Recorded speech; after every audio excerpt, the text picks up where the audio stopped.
Programme यहाँ आप लोगों के लिए ऑर्गेनाइज किया। इसमें से कितने लोग ऐसे हैं जो पहले जेसीज मतलब अभी करेंटली जेसीज हैं और जिन्होंने जेसीज की और कोई मीटिंग या ट्रेनिंग अटेंड करी है?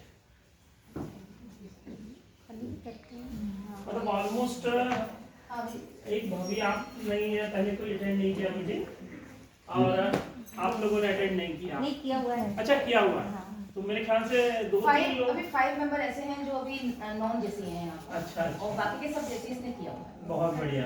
तो चलिए आज काम करते हैं अपन ये देखते हैं कि जेसीज और नॉन जेसीज के अंदर क्या डिफरेंस होता है। ठीक है ना। सबसे पहले अपन ये देखते हैं, क्योंकि प्रश्न ये है कि हम ऑर्गेनाइजेशन क्यों ज्वाइन करें।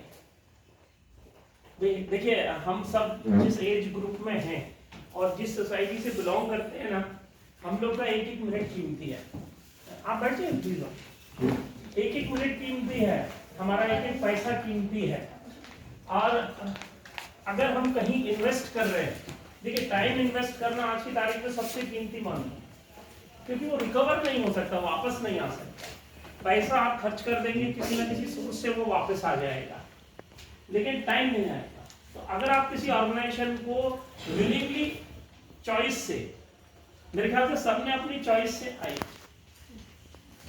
आपने सबने अपनी चॉइस से ऑर्गेनाइजेशन ज्वाइन किया है या भाभी जबरदस्ती ले आए? तो जब हम चॉइस से कोई काम करते हैं, और महिलाओं के केस में पता है किससे कंपेयर करता हूँ, जैसे आप लोग प्लीज अदरवाइज नहीं लीजिएगा, माइंड नहीं करिएगा, मैं भी फैमिली मेंबर हूँ भाई, मेरे साथ भी ये घटनाएं घटती हैं। अगर माई के पक्ष का वाइफ के माई के पक्ष का कोई आ जाए घर के अंदर, तो उसको कोई तकलीफ नहीं होती, सारा एडजस्टमेंट होता है, पूरी रात जगेंगे, सुबेरे भी काम करेंगे, फिर मेला घूमने भी जाएंगे और एनर्जाइज रहेंगे। और अगर ससुराल पक्ष का कोई आ गया तो फिर सिचुएशन थोड़ा सा डिफरेंट हो जाता है। तो ऐसा ही मैं मानता हूँ कि अगर हमने ऑर्गेनाइजेशन को माई का पक्ष समझ के ज्वाइन किया है तो इसको मजा लेना चाहिए, और अगर ससुराल पक्ष लेके ज्वाइन किया है तो फिर अपन को सोचना पड़ेगा। तो मेरे ख्याल से सभी ने माई का पक्ष मान के किया है ना।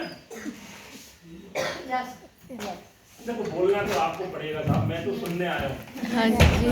क्योंकि आज ही मैंने कहीं पढ़ा था व्हाट्सएप पे या न्यूज़पेपर पे कि सुनना जो है वो ज्यादा महत्वपूर्ण है rather than बोलने की। और उसमें एक बात लिखी थी कि पुरुषों का ऐसा मानना है, वो सच है या झूठ है ये नहीं मालूम, कि महिलाएं पुरुषों से दुगना बोलती हैं। तो महिलाओं ने उसका जवाब भी दिया। उन्होंने जवाब दिया कि हम क्यों दुगना बोलते हैं। बोले लोग जो जेंट्स है ना, वो एक बार में सुनते ही नहीं, इसलिए दो बार बोलना। तो कहीं ना कहीं बोलना ज्यादा इंपॉर्टेंट है। और यहाँ पर चूंकि हम लोग जिस संस्था में जुड़े हैं ना, इसमें केवल और केवल कब, कितना और क्या बोलना है, ये 3 शब्द है साहब। कब, कितना और क्या बोलना है। ये संस्था में आकर के जब आप सीख जाते हैं तो आप मान लीजिए कि आप किसी भी परिस्थिति में हो पर आप परेशान नहीं होते, क्योंकि जब हमें किसी का जवाब नहीं आता तो हम क्या बोलेंगे? चुप। भाई नहीं बोलना भी तो बोलने जैसा आंसर है ना। तो कब, कहां, कितना और क्या बोलना है, अगर ये हमारी नेचर में, हमारी पर्सनालिटी में आ गया तो फिर हमको सफल होने से कोई नहीं रोक सकता। और सफलता का पैमाना क्या है कि ससुराल पक्ष भी मायका पक्ष में कन्वर्ट। देखिए, जीवन में सबसे ज्यादा सुख कब है?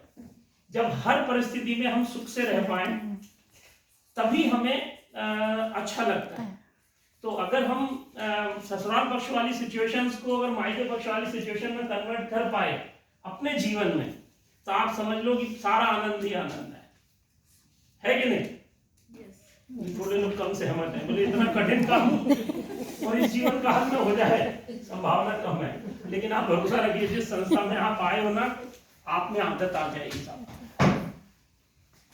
अच्छा, आप में से कितने ऐसे लोग हैं अगर वो घर में लाइट चली जाए तो जीना नहीं चाह पाते? भाई मान लीजिए खूब अंधेरा हो गया घर के अंदर, तो ऐसे कितने लोग हैं जो जीना नहीं चढ़ पाते? हाँ अपने घर का चढ़ पाते हैं। ये करेक्ट शब्द है कि अपने घर का जीना चाहिए। अच्छा, अपनी अपनी नानी दादी के घर का अगर आपको याद हो पुराने समय पे, तो वो सीढ़ियां इससे तो बड़ी होती थी जो आजकल है। और अपन उसके बिना लाइट के चढ़ जाते थे, क्योंकि जो फालतू चीज खाने आते थे वो तो छुप के ही आते थे।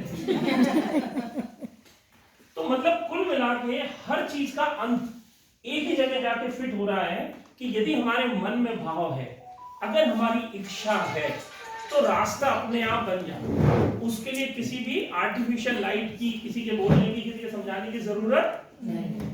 तो आप ये मान लीजिए साहब, आप वो सौभाग्यशाली लोग हैं जो पूरी सोसाइटी को एनलाइटन करने के लिए तैयार हैं, और तभी आप इस ऑर्गेनाइजेशन में जुड़े। तो आप लोग अपने लिए तालियां बजा सकते हैं साहब, क्योंकि मुझे बहुत खुशी हो रही है वंशिका जी, भाभी जी की, हमारे इतनी सारी बहनें और ये सब इतना समय और महत्वपूर्ण समय छोड़ करके और यहाँ टाइम पर उपस्थित हैं। तो मुझे लगता है इंट्रोडक्शन के हिसाब से अपन इसको कंटिन्यू रखें पूरे सेशन को, अपन हेड टेबल का काम बाद में करेंगे। अगर आपको कोई टेक्निकल इशू नहीं हो तो नहीं सर, कोई प्रॉब्लम नहीं। आप लोग को ठीक है ना? अच्छा, एक काम करते हैं, मेरा परिचय तो भाभी ने आपको दे दिया, अभी आप लोग का परिचय नहीं हुआ। आप सब एक दूसरे को जानते हो? नहीं। तो अब अपन ऐसा करते हैं कि बहुत कम समय में और अपनी जानकारी ऐसे देनी है कि जो यहाँ बैठे हुए सारे लोग आपसे परिचित हो जाए। तैयार है अपन? ठीक है, अपन यहीं से शुरू करते हैं, प्लीज, है ना? प्लीज।